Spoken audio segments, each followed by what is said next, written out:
Bonjour et bienvenue. Je suis Alban Mas, coach carrière, et mon objectif, c'est d'aider 100 000 personnes à trouver leur voie. Pour remplir cette mission, j'ai cofondé la Carte des Talents. Nous proposons des accompagnements en recherche d'emploi, en bilan de compétences. Nous créons des outils comme le test Carte des Talents et nous animons tous les 15 jours une libre antenne dont voici la rediffusion. Je vous souhaite une très bonne écoute.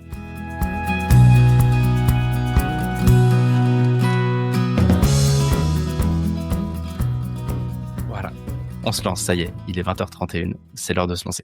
Bonsoir à tous, bonsoir à toutes, bienvenue. Vous participez à un live Carte des Talents qui sera rediffusé sur le podcast Trouver sa voie pour ceux qui ne connaissent pas encore. Donc vous êtes les bienvenus, que vous soyez là en direct avec moi ou que vous écoutiez en replay. Notre sujet ce soir, c'est pourquoi à un moment donné on se fait ghoster dans une candidature et puis comment on réagit quand ça se produit. Ce dont je vais vous parler ce soir, c'est entre guillemets le vrai ghosting. C'est-à-dire, vous avez déjà eu un point de contact avec une personne. Alors pas forcément un entretien physique, mais ce point de contact, ça peut être, vous avez envoyé un CV, vous avez candidaté et vous savez que la boîte a bien reçu votre CV. Vous avez une confirmation de candidature. Vous avez reçu un mail qui vous dit « Ouais, c'est bon, t'es dans le process ». Voire même, vous avez commencé à échanger avec le recruteur ou avec un recruteur externe, un cabinet de recrutement qui a commencé à parler avec vous, qui vous a dit « Tiens, envoie-moi ton CV ». Ça peut être un cas de figure qu'on va traiter ce soir. Deuxième cas de ghosting, donc il y a bien un point de contact qui a été fait, c'est bien évidemment après un entretien. Et ça, c'est le pire, c'est que tu as fait un entretien d'embauche, tu attends la réponse là et puis elle ne vient pas. Et ça fait déjà 1 semaine, 10 jours. Qu'est-ce qui se passe, quoi? Et comment réagir, évidemment? Troisième cas de ghosting dont on va parler ce soir, j'avais pas prévu de le faire, mais c'est une des questions qui m'ont été posées en préparation de cet épisode, c'était en entretien réseau. J'ai commencé à discuter sur LinkedIn avec une personne en lui demandant un échange informel pour parler de son boulot, pour parler de cette boîte ou autre. Et puis, on me ghoste, quoi. Il m'a dit: «Oui, on prend un café ou on s'appelle» et puis ça fait 2 textos que je lui envoie, ça fait 3 messages LinkedIn que j'envoie, zut, qu'est-ce qui se passe? Ça, c'est vraiment se faire ghoster. J'ai eu un point de contact, je suis dans un process quelconque et puis ce process, il est bouché, ça n'avance plus. C'est ça dont on va parler ce soir. Un peu comme une appli de rencontre dans une certaine mesure où il y aurait eu un match. On a potentiellement commencé à discuter avec quelqu'un et puis il y a plus rien, quoi. Il y a plus de son, plus d'image. Voilà. Donc petit point simplement de cadrage, après avoir parlé du sujet, juste si vous avez des questions, vous pouvez les poser déjà dès à présent dans le live, dans le chat là. Vous pourrez les poser après en levant la main et puis je vous passerai le micro. Mais il y a déjà une bonne quinzaine de questions qui m'ont été posées en amont, peut-être même une trentaine. J'ai essayé de les regrouper pour construire cet épisode, pour répondre à ces questions. Il y en a qui étaient un peu hors sujet, donc j'y répondrai pas. Mais voilà, n'hésitez pas à poser vos questions dès maintenant, puis ça me permettra après de les lire tranquillement. Donc voilà, ça fait déjà 5 minutes que j'en parle, j'ai rien amené de concret, donc allons-y. Premier chapitre, j'ai envie de dire, première chose que je voulais partager avec vous, c'était au fond, qu'est-ce qui se passe? Qu'est-ce qui se passe quand on se fait ghoster? Quel est ce phénomène? Et surtout, au fond, qu'est-ce qui se passe en nous? Parce que ce qui se passe de l'autre côté, on va en parler. Vous allez voir que ça dépend pas forcément de vous, même pas du tout de vous. Quand on se fait ghoster, ça parle de tout sauf de vous. Par contre, quand on est de notre côté de la barrière, côté candidat, et qu'on attend une réponse, on prend les choses très personnellement. Et donc, j'ai voulu commencer par décrypter un peu tous les sentiments, toutes les émotions par lesquelles on va passer. Pourquoi c'est destructeur, en fait, de se faire ghoster? Et pourquoi on en parle d'ailleurs ce soir? Et pourquoi on le prend tellement personnellement? Et comment on le prend personnellement? Le premier point, c'est la honte. Il peut y avoir un peu de honte de se dire, zut, quoi, je j'ai pas le niveau ou quoi, je mérite même pas une réponse. Donc on va vraiment pouvoir se rabaisser. Ça m'est déjà arrivé, ça t'est peut-être déjà arrivé si tu écoutes cet épisode. Perte de confiance. Et le problème, c'est que tout ce qui nous fait perdre de la confiance en nous, dans une période de vie où on n'est pas au top, ça peut carrément nous enterrer, quoi. Or, je connais pas grand monde qui soit au top dans sa recherche d'emploi. Soit on se fait chasser et puis tout va bien, soit on est officiellement en recherche, on candidate, ça marche pas toujours du premier coup, ça marche rarement du premier coup. En moyenne, pour rappel, ça prend 4 mois de chercher du boulot, en moyenne. Et donc pendant ces 4 mois, on est hyper fragile.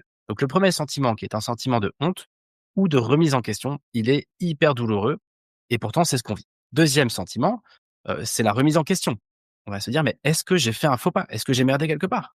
Est-ce que j'ai loupé mon entretien? Est-ce que j'ai écrit un mot de travers sur mon CV? Est-ce que j'ai écrit un mot de travers dans mon mail de relance? Est-ce que j'ai fait une erreur? Est-ce que j'ai fait une bêtise? Cette remise en question, on va se refaire le film comme ça dans tous les sens. Puis c'est hyper stressant, quoi. On a presque envie d'appeler pour dire: «Attendez, si j'ai dit quelque chose de travers, je voudrais juste rectifier». Bref, on va encore une fois prendre les choses personnellement et se poser mille et une questions. Autre sentiment qui émerge, c'est de la dévalorisation, j'en ai un peu parlé. C'est, un peu comme la perte de confiance, sauf que là, la conséquence, elle est carrément dramatique. Je sais pas si ça vous est déjà arrivé, mais moi, j'ai pas mal de clients qui me disent: «Bah, voilà, quand je me fais ghoster, il m'arrive de me demander si je vise pas trop haut, tout simplement». Et donc j'ai peut-être demandé une rémunération un peu trop élevée. J'ai peut-être voulu postuler un poste un peu trop élevé pour moi ou faire un pas de côté un peu trop à côté. Et donc, est-ce que je vaux ça? Est-ce que ma valeur vraiment elle est à ce niveau-là? Et puis, on est parfois presque prêt, du coup, à postuler sur des postes qui sont inférieurs ou limite à écrire en disant: «Si c'est un problème de rémunération, je peux baisser ou si c'est un poste inférieur, je peux accepter aussi». Alors que le problème n'est absolument pas là quand on se fait ghoster. Mais donc cette dévalorisation, elle peut être assez catastrophique parce que pour peu que tu te fasses ghoster sur un entretien là et que tu as un deuxième process en cours et que tu commences à parler rémunération, bah, le ghosting que tu vis sur l'entretien A, il peut te faire un petit peu, il peut te fragiliser sur ta négociation de l'entretien B en disant: «Bah, après tout, je sais pas trop ce que je vaux, est-ce que je peux prétendre à ça, quoi?» Donc cette dévalorisation, elle est assez catastrophique. Autre sentiment, je vais pas passer tout l'épisode là-dessus bien sûr, mais c'est important pour moi de vous en parler, c'est l'incompréhension. Et quand je dis qu'on prend les choses personnellement, c'est que souvent, l'incompréhension, elle arrive assez tôt de se dire: «Moi, je ferai jamais ça à un candidat. Moi, je fais jamais ça à personne. Quand on me parle, je réponds. C'est la moindre des politesses». Et donc, comment ça peut arriver dans une grosse boîte ou dans une start-up qui dit qu'elle est cool ou dans l'administration où on est censé, faire attention aux gens et aux process? Comment c'est possible? Comment ça peut arriver? C'est pas acceptable. Moi, j'ai pris le temps de vous répondre, j'ai pris le temps de candidater, j'ai pris un train pour venir vous voir, j'ai mis de l'argent sur la table, j'ai mis du temps sur la table. Comment est-ce que je peux accepter ça? Cette incompréhension aussi, elle vient nous faire, elle vient nous prendre la tête, quoi. Tout ça, ça va générer évidemment quoi? Bah, de la colère et en général, quand on se fait ghoster, la conséquence numéro un, c'est la perte de confiance et la conséquence numéro 2, c'est de la colère et il y a un moment où on peut arriver à se dire: «Mais qu'ils aillent se faire voir, en fait». Parce que moi, j'ai fait tout ce qu'il fallait, je vais pas refaire tout le film. Hem, c'est pas acceptable. Moi, j'ai autre chose à faire.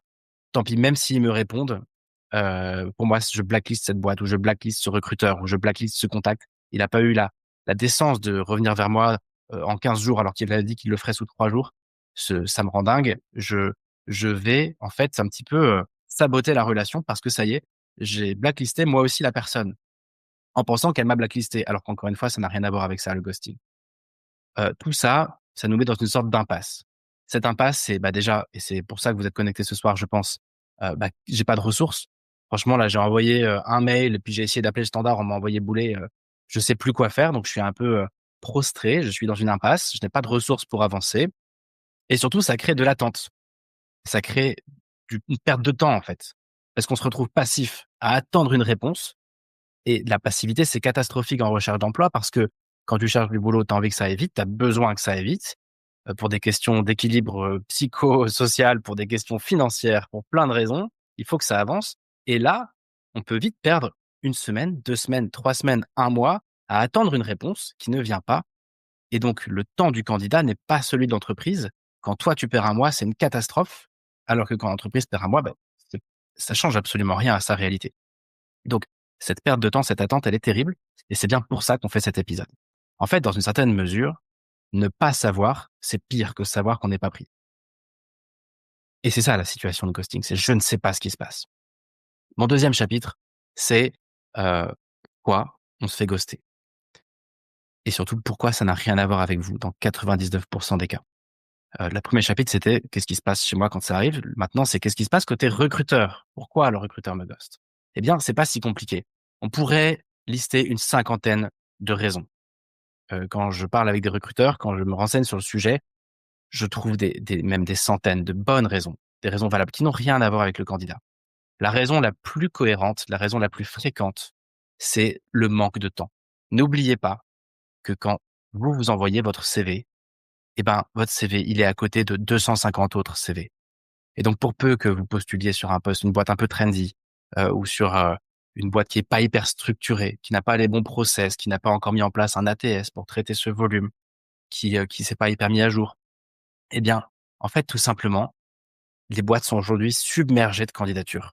Les recruteurs, les cabinets de recrutement, les entreprises, tout le monde est submergé. Et nous, ça nous est encore arrivé. Là, on a voulu recruter un coach pour la carte des talents. On a reçu 400 candidatures. Et donc, il y a un moment où il faut comprendre que même si nous, on pense être le centre du sujet et on sait très bien qu'on sera en compétition avec quelques personnes, on prend jamais la mesure qu'on va être en effet en compétition avec une dizaine de personnes, mais qu'on va être aussi dans un bain, dans un bassin de 200 ou 300 autres personnes qui sont même pas éligibles. Des gens qui se trouvent postulés complètement au pif, qui n'ont pas de raison de postuler. Mais en fait, il y a des recruteurs qui ont du mal à faire le tri et ils n'ont pas le temps de le faire, ils n'ont pas le temps de vous répondre. Ils ont trop de dossiers à gérer. Quand je vois le déroulé là, je sais déjà qu'on va prendre plus d'une heure parce que j'en suis qu'au début. Donc voilà, si vous avez besoin de libérer un peu plus de temps derrière, n'hésitez pas à envoyer un petit WhatsApp à vos proches parce que en fait, ça va durer un peu. Donc première raison, pardon, et c'est toujours la même, c'est la perte de temps. Depuis qu'internet est arrivé, depuis qu'aujourd'hui on peut postuler à n'importe quoi, en fait, depuis que n'importe qui peut postuler à n'importe quoi, via LinkedIn ou via mail, eh bien, en fait, tout le monde postule à n'importe quoi et ça fait que ça va noyer ton CV parmi des centaines d'autres CV. Donc, le facteur temps, il est super important. Deuxième raison très valable et très fréquente, le recrutement, il est fini, mais t'es pas encore au courant parce qu'en fait, heu, la boîte va se concentrer sur les process en cours, et cetera. Et en effet, tu pas eu le poste, le recrutement est fini, mais tu le sauras dans 3 semaines. Et ces 3 semaines, toi, elles vont complètement changer ta vie parce que si tu attends pendant 3 semaines, mais ça change tout. Si tu sais dès le début que c'est fini, bah, tu vas avancer. Alors que si tu perds 3 semaines à attendre et à espérer, c'est cata. Or, bah, en général, quand on va recruter quelqu'un, on va d'abord avancer sur le process en cours et puis focus sur l'important quoi, ce qui avance. Et puis évidemment, il faut gérer tout ce qu'on prendra pas, mais c'est jamais très agréable de le faire.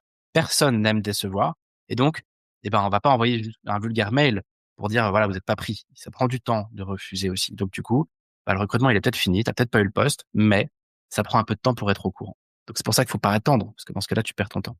Troisième raison très fréquente, c'est d'être gardé au chaud. Tu fais partie de la shortlist, ton CV, il est là, tu as fait un entretien, tu es dans le process, mais il se trouve que tu es la personne numéro 2 ou 3 ou 4 du process. Il y a quelqu'un qui est un peu mieux placé que toi dans le process et la boîte te garde au chaud parce qu'en fait, on a tendance à oublier un autre phénomène, c'est que quand tu postules, quand tu vas accepter un job, quand tu démarres un nouveau boulot, tu as un préavis de 3 mois déjà pour quitter ton ancien boulot. Tout le monde n'est pas en recherche active et au chômage, et donc du coup, bah, le temps que tout se mette en place, la personne peut se désengager, elle peut changer d'avis, il peut y avoir une négociation salariale qui dure un petit peu, et cetera. Et je parle de la personne qui est en 1re, en pole position là. Et toi, si tu es en deuxième, troisième ou quatrième position, bah, la boîte, elle peut pas te dire: «On te prend pas», parce que sinon, hop, tu vas chercher autre chose. Et la boîte peut pas non plus te dire: «Oui, oui, ça avance», parce que c'est pas vrai. Il y a quelqu'un d'autre qui est encore plus shortlisté que toi. Et quand c'est comme ça, bah, la stratégie, elle est assez simple et elle est assez évidente et on ferait tous pareil. C'est d'essayer de garder les autres au chaud. Mais tu peux pas dire: «Oui, on revient vers toi dans un mois». Donc soit on essaye de dépatouiller le truc, soit on dit rien, en fait et on se dit: «Bah, OK, allez, dans 15 jours, on prévient un peu tout le monde». Mais ces 15 jours, ils peuvent se transformer en un mois. Donc ça, c'est un phénomène aussi assez fréquent. C'est juste que tu fais partie de la shortlist, mais tu es pas en pole position et du coup, il faut attendre de savoir ce que va faire la personne en pole position. Autre cas très fréquent, c'est, tout simplement, tu n'es pas dans la shortlist ou tu y es d'ailleurs, peu importe, mais le process, il a changé en cours de route et ça arrive aussi très souvent. La boîte n'a plus de budget pour ce poste et ça change tout le temps, l'économie, c'est pas quelque chose de stable, surtout en ce moment et il y a pas mal de boîtes qui font très attention à leur budget RH et donc ça peut être le budget, il est encore en train d'être négocié avec, le grand patron ou la big boss et du coup, oui, il y a besoin de recrutement, mais on attend l'aval et la validation du service financier et donc ça met 3 plombes et on attend et on est tous là à attendre et la boîte, elle attend aussi et puis toi, tu attends aussi, sauf que tu es pas au courant que c'est pour cette raison et j'en reviens à mon point de départ. Pendant ce temps-là, toi, tu te dis: «Oh bah, ils sont pas sympas. Oh bah, ça se fait pas. Oh bah, je suis nul. Oh bah, je devrais peut-être changer de voie. Oh bah, faut que je baisse ma rème. Oh bah, j'attends». Donc un process qui change, ça arrive aussi tout le temps. Le poste, il peut ne plus avoir de budget. Le poste, il peut être gelé en attendant d'y voir plus clair. Il peut y avoir un remaniement. Tiens, en fait, on va réorganiser les équipes, mais ça, évidemment, la boîte, elle va pas prévenir chaque candidat qu'il y a un remaniement en ce moment et qu'en fait, le directeur commercial, il va peut-être passer au marketing et que du coup, ça va peut-être libérer non pas un, mais 2 postes, et cetera. Ça, tu vas pas le dire avec tous tes candidats, ils sont pas dans la boîte. Donc, toi, t'attends. Hein, et la boîte, elle avance, mais lentement et surtout qu'il y a beaucoup d'humains derrière ça, donc ça prend du temps. Tu que c'est de l'humain, ça prend du temps. Donc le remaniement, c'est aussi, un truc assez fréquent Et puis, il y a encore un autre phénomène un peu similaire, hein, dans toutes les raisons qui n'ont rien à voir avec toi, mais qui font que toi, tu attends. C'est que quelqu'un s'est positionné en interne. C'est un peu lié au remaniement dont je parlais. Il y a quelqu'un en interne qui pourrait être intéressé, mais il est déjà en poste. Donc, si lui prend le poste, il faut prendre quelqu'un d'autre à sa place, etc. Tout ça fait perdre énormément de temps. Et tout ça, c'est le quotidien des boîtes et des recruteurs et des RH et des opérationnels qui recrutent. Et enfin, il y a une raison toute bête, mais toute logique, mais à laquelle on ne pense pas forcément. C'est juste que la personne qui vous recrute, la personne avec qui vous avez commencé à échanger, ben, elle est en vacances, tout simplement. Elle peut prendre 2 semaines de break et elle va pas forcément envoyer un mail à tout le monde en disant: «Salut, je prends 2 semaines de break, du coup, je vous laisse un peu tomber». Elle va juste, soit rien dire, soit mettre laisser entendre que oui, ça avance, mais en fait non. Et 2 semaines dans les pompes d'un candidat, c'est terrible, c'est très long. Alors que bon, bah, pour la personne, c'est juste 2 semaines de vacances. Hem, Ça peut être aussi un burn-out. Aujourd'hui, il y a pas mal de gens qui sont complètement cramés, notamment en RH. Les RH sont complètement, entre le marteau et l'enclume à faire l'impossible. C'est devenu un métier quasi impossible d'être RH et donc bah, c'est pas rare de voir des RH qui sont à 2 doigts du burn-out et bah, tout simplement, ils peuvent ne pas réussir à gérer, ça peut arriver aussi. Ou tout simplement aussi, le recruteur a changé. Ça devait être, Mathilde qui recrute, puis en fait, c'est Gilbert et puis alors, bah, il faut réorganiser tout ça, mais ils vont pas forcément penser à tenir au courant tous les candidats de tous les petits détails de la popote interne de l'entreprise. Donc ce qui se passe ici, c'est qu'il y a une raison dans 99 des cas qui n'a rien à voir avec toi et c'est ça le point sur lequel je voudrais insister dans cette partie théorique, avant d'aller dans comment on fait évidemment. Alors que toi, comme je l'ai dit un peu en préambule, bah, pendant ce temps-là, tu te prends la tête et tu fais tout ce qu'on a dit en intro et tu ne peux pas avancer alors que c'est quelque chose qui a rien à voir avec toi. Il y a un cas de figure, moi, que j'observe, que j'ai déjà vu, où vraiment les gens se font ghoster, délibérément, où une boîte va dire: «Elle, cette personne, je lui réponds même pas». C'est pour les fameux 230 CV qui n'avaient rien à faire là. Si par exemple tu es responsable commercial et que tu veux postuler à un poste de contrôleur de gestion et que tu envoies juste ton CV et que tu reçois un truc qui dit: «On a bien reçu ton CV, on vous tient au courant», il peut arriver qu'un recruteur se dise: «Mais attends, c'est tellement hors sujet, c'est tellement abusé cette candidature, elle est tellement pas ciblée que là, je réponds même pas, quoi. La petite personne, elle postule à tout, c'est le fameux mec qu'on connaît tous, qui dit: «J'ai postulé à 200 boîtes, j'ai pas eu de résultat». Bah oui, parce que c'est presque insultant pour une boîte de postuler comme ça. Donc là, il y a des fois, oui, on dit: «Bah, je réponds même pas aux gens qui sont complètement hors sujet», parce que même eux, ils ont postulé au pif. Mais si tu écoutes le podcast, si tu écoutes cet épisode en replay et si tu es là avec moi ce soir en live, là, on est une quinzaine, beh, je sais déjà que c'est pas ce que tu fais. Mais n'empêche que ça arrive. Hem, donc maintenant qu'on a évoqué, heu, le comment on vit les choses et pourquoi ça nous touche, maintenant qu'on a évoqué le qu'est-ce qui se passe de l'autre côté de la barrière et encore, j'ai énuméré qu'une petite dizaine de raisons, il en existe une centaine. Eh bien, l'objectif maintenant, c'est de trouver des idées pour avancer. Mais pour ça, déjà, il faut comprendre un truc important. Il faut comprendre que le ghosting, c'est complètement normal. Vu l'instabilité du monde au travail, enfin du monde vu l'instabilité, pardon, du monde du travail, le ghosting, c'est normal. 70 en gros, des annonces, ça va être, ghosté. C'est normal. Il y a des aléas dans le process. 20 ça va être réponse négative. Puis 10 ça va être: «Oui, il y a un vrai intérêt». Donc juste, il faut pas se choquer de ça. C'est malheureux, mais c'est comme ça. C'est le process normal, même si ça nous choque un petit peu. Bon maintenant, concrètement, comment on fait si ça t'arrive et que tu il y a eu un premier point de contact et puis il y a plus rien? Comment reprendre contact sans être trop insistant? Sans devenir trop envahissant. Il y a ici, heu, le point important que je voudrais vous proposer, et à voir si ça vous parle, mais c'est de dire: «On n'est jamais trop envahissant». Parce que là, votre problématique n'est pas de savoir si vous êtes pris ou pas. Votre problématique, c'est de venir au courant du process. C'est de dire: «En fait, moi, j'aimerais bien avoir de l'information». Le recruteur, ça l'arrangera, en fait, dans une certaine mesure, que vous veniez à la pêche aux infos et vous pouvez envoyer 10 relances, ce sera jamais trop. Puisque c'est pas des relances pour dire: «Oui, est-ce que je suis recruté ou pas? Est-ce que je suis la bonne personne?» C'est des relances pour dire: «Mais où en est le process? J'ai besoin de savoir, j'ai besoin d'avancer» et notamment des recruteurs qui sont débordés le disent, bah, non seulement vous pouvez nous relancer, mais même vous devez le faire. Parce que c'est vous qui êtes un peu aux manettes pour savoir ce qui se passe, où en est votre candidature et cetera. C'est à vous parfois d'aller chercher l'info.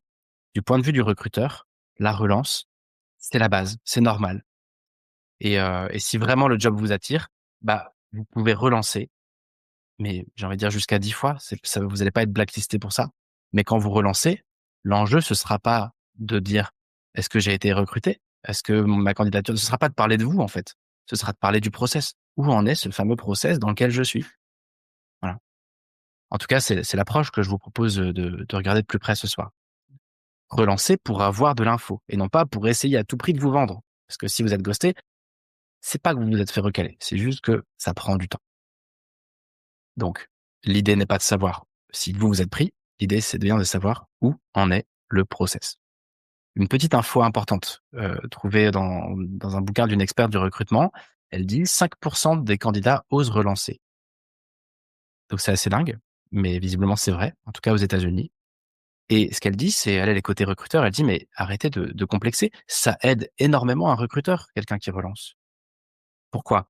Bah, déjà parce que lui, il a reçu 300 CV, dont seulement 20 ou 30 vont être qualifiés, vraiment qualifiés. Donc quand vous relancez et vous dites: «Bah, voilà, je vous renvoie mon CV» ou «Je voudrais savoir où en est le process», bah, déjà, vous revenez un peu top of mind comme on dit. Vous vous premièrement, vous montrez votre motivation, évidemment, mais aussi, ça lui permet de dire: «Tiens, en fait, j'arrive pas à gérer tout le flux là, parce que j'ai déjà tout mon boulot à faire, je suis déjà débordé, j'ai mes 300, mes 400 CV à traiter là».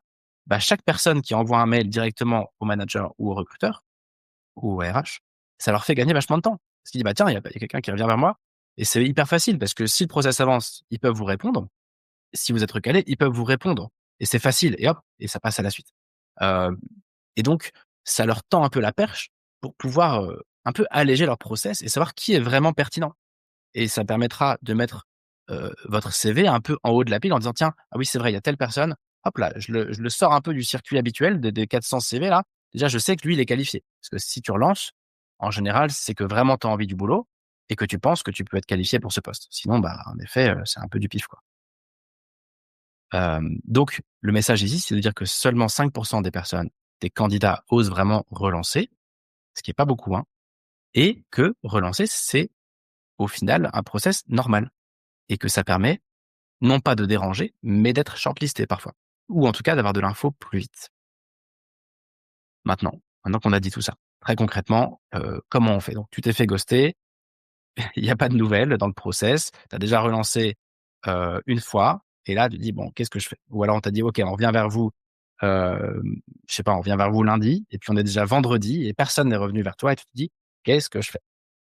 Donc je vais le faire en deux petites sous-parties ce point-là. Le point de comment on fait concrètement. La première partie, ce serait: est-ce que déjà tu as un process chez toi, un process de candidat qui coche la base de la relance? Et je vais détailler ici ce que c'est que le process de base. Est-ce que tu as un fichier Excel ou un Notion ou autre chose, mais est-ce que tu as un fichier, une sorte de matrice dans laquelle tu suis relance 1, ah, candidature, mail de validation de ma candidature. Je suis heureux d'avoir candidaté à machin ou d'ailleurs mail de remerciement post-entretien. Donc en fait, est-ce que tu as bien une case pour chaque boîte et pour chaque candidature en disant: «OK, j'ai candidaté, j'ai envoyé un mail de confirmation de candidature». Puis, si j'ai eu un entretien, est-ce que tu as bien envoyé un mail de remerciement et de validation de ton intérêt après cet entretien? Et ce fichier te servira à dire: «OK», un peu comme une machine en fait, on va devenir des machines où on va aller chercher l'info, heu, de la boîte et ça va être: «OK, bah, ça fait 7 jours que j'ai, eu la confirmation ou que j'ai fait mon entretien. À J+7, j'envoie un mail de relance. Mail de relance 1, mail de relance 2, mail de relance 3». Et tu peux aller comme ça jusqu'à 10 si tu veux, jusqu'à avoir la foutue info en fait. Parce que une fois de plus, tu ne relances pas pour savoir si tu as été sélectionné, tu relances parce qu'il y a un process et tu as le droit de savoir où il en est. Et tu as le devoir et eux aussi, ils ont le devoir de te dire où en est le process. Et ça, c'est professionnel de se renseigner sur le process. Ça n'a rien à voir avec quémander un job et venir en rampant en disant: «Oh, est-ce que j'ai une chance?» Non, c'est vous êtes de pro à pro, il y a un process, il en est où? Est-ce que le recrutement prend plus de temps? Est-ce que vous êtes fait blacklister, mais ils vous l'ont pas encore dit? Auquel cas, si vous le savez, bah, hop, au moins c'est bon, on passe à la suite, et cetera. Donc, mon premier point ici sur la base, c'est est-ce que tu as bien un fichier Excel qui va te permettre de noter et de vérifier? Parce que quand je disais qu'on prend les choses personnellement, côté candidat, de notre côté, il y a un truc souvent qu'on fait pas très bien, c'est qu'on va mettre beaucoup d'émotions, beaucoup d'affect et assez peu d'exécution dans tout ça. Et quand tu dis: «Ah, c'est hyper chaud, j'ai que un entretien un peu en cours sur lequel j'espère que ça va avancer, puis il y en a un où je me suis fait ghoster, il y a un truc où j'ai même pas reçu de réponse du tout à ma candidature». Et on va tout mettre dans le même panier et on va pas forcément poser un regard froid là-dessus, de dire, OK, est-ce que j'ai envoyé ma relance 1, ma relance 2, ma relance 3, et cetera, et cetera. Donc avoir un fichier Excel là-dessus, ça te permet déjà de vérifier tout le travail que tu as accompli et est-ce que tu as oublié à un moment ou à un autre de relancer à J+7. Un message type que je peux vous proposer, ce serait un objet du style: «Suivi du process de recrutement» pour tel poste, par exemple, et de dire quelque chose comme: «Bonjour, je me permets de revenir vers vous pour savoir où en est le process pour tel poste. Je reste très motivé pour vous rejoindre et disponible pour échanger. Ici, on n'est pas en train de quémander de boulot, on est en train de choper de l'info sur où en est le process». Il peut y avoir une petite, version, en plus sur ce genre de mail. Ça peut être d'activer l'option un peu FOMO. Donc si vraiment, tu sais que ton profil, il a toutes ses chances, qu'on t'a ghosté pour je ne sais quelle raison qu'on a détaillée avant, mais que vraiment, tu as tes chances et tu peux vraiment apporter un truc à la boîte et tu sais que là, tu pourrais faire des étincelles dans cette boîte, et si tu penses que ton CV, il a vraiment enfin ton profil, il a vraiment quelque chose à jouer, ça peut être d'activer l'option un peu FOMO, c'est-à-dire envoyer une énième, par exemple, à bout de la troisième ou quatrième relance: «Je commence à recevoir» enfin, objet, suivi du process: «Bonjour, je commence à recevoir d'autres opportunités. La vôtre, elle m'intéresse vraiment. Est-ce que je dois continuer à avancer dans le process que nous avons en cours avec vous? Ou est-ce que je dois conclure que le process se poursuit sans moi? Merci encore pour nos échanges». Ça, pour une boîte qui, n'arrive pas à gérer, comme je l'ai dit avant, 9 fois sur 10, c'est des problèmes d'organisation, de perte de temps, et cetera. Ça peut activer le petit truc de dire: «Ouh là, attends, on est en train de la perdre cette personne», et là, ça peut parfois un petit peu augmenter la vitesse de réaction. Mais de toute façon, si tu relances, tu auras une réponse. Et c'est pas le fait de relancer qui fait que tu auras plus une réponse positive ou plus une réponse négative. Ce qui va se passer, c'est tout simplement que tu auras une réponse. Donc ça, c'est, un peu le message de base sur le sujet. C'est: est-ce que tu as ton fichier Excel? Est-ce que tu fais ton suivi? Est-ce que tu relances systématiquement sans avoir peur de le faire et en assumant que tu veux te tenir au courant du process et que c'est tout à fait OK pour tout le monde? Tu ne déranges pas. Le problème, il est côté entreprise, il est pas chez toi. Maintenant, quelques idées pour aller un peu plus loin, un peu plus «créatives» entre guillemets, certaines, et puis voilà, quelques idées pour voir les choses un peu sous un autre angle. La première, elle est assez évidente, c'est de ne pas rester bloqué sur une candidature. Hem, comment dire?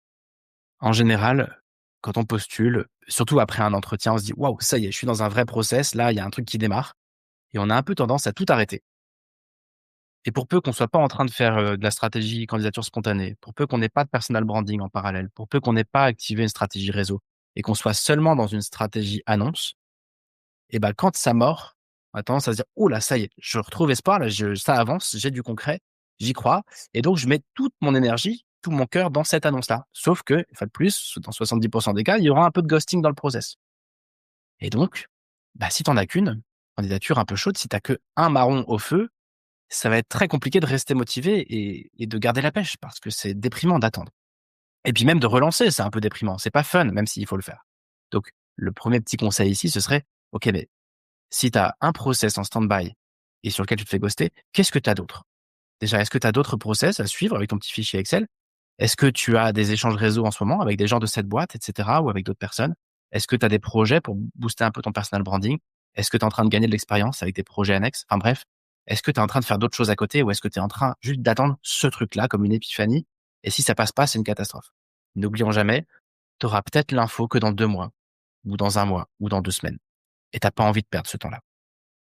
Donc voilà, le premier point ici, ce serait: essaie d'être un peu sur tous les fronts à la fois quand tu avances. C'est pour ça qu'on dit que rechercher un bon job, c'est un travail à temps plein, parce que ça prend du temps.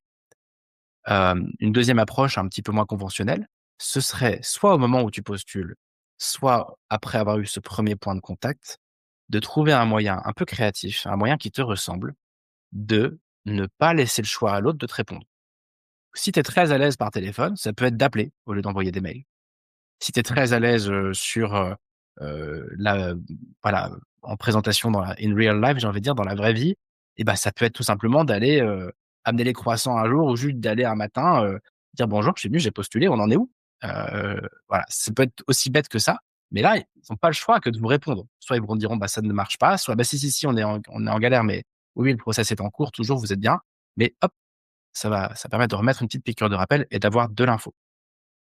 Ça peut aussi être, on oublie souvent ça, mais d'envoyer un courrier, une lettre, tout simplement. Ça prend, plus ou moins, 5 minutes d'envoyer une lettre. Tu l'écris avec GPT vite fait, tu l'imprimes, tu mets un timbre et tu l'envoies. Hem, Aujourd'hui, plus personne n'écrit, donc quand tu envoies un courrier, bah, tu as la garantie à 100 qu'il va être lu. Puisque aujourd'hui, les gens reçoivent des mails, ils reçoivent des LinkedIn, ils reçoivent des WhatsApp, mais ils reçoivent pas de courrier. Donc, si tu veux être sûr d'avoir une réponse, tu peux aussi envoyer un courrier. Enfin, si tu veux accélérer le délai de réponse. Une autre approche un peu différente de ce qu'on aurait l'habitude de faire, ça peut être de faire un post LinkedIn aussi, en taguant l'entreprise. Heu, voilà, c'est un peu pushy, hein, mais c'est de dire, je suis voilà, de que ce soit de parler du recrutement en cours ou d'un autre sujet, mais en taguant, la boîte ou le recruteur en disant: «Voilà, d'ailleurs, voilà». Ça permet de rappeler un peu qui vous êtes, quoi.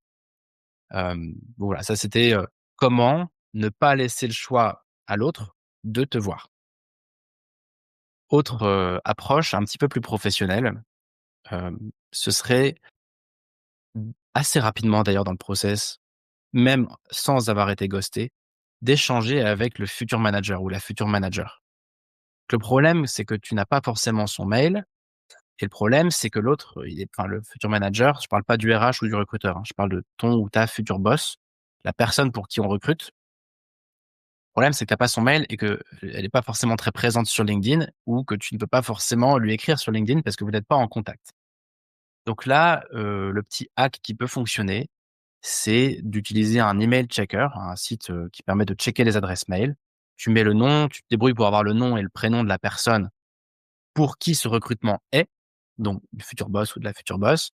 Et une fois que tu as son nom, prénom, tu utilises des outils comme, Email Finder. Alors je me souviens plus exactement desquels sont les meilleurs en ce moment, mais il y a, Drop Contact, enfin bref, tu tapes sur Google quels sont les outils de check de mail. Tu mets le nom, le prénom, tu fais tourner la machine et ça va te permettre de savoir quelle est la bonne adresse mail du manager qui recrute. Et ça te permet de lui écrire en direct et de bypasser les RH, enfin de contourner, pardon pour les anglicismes, de contourner les RH, en contactant directement, le ou la manager en disant: «Voilà, je suis en process, est-ce que vous savez où ça en est?»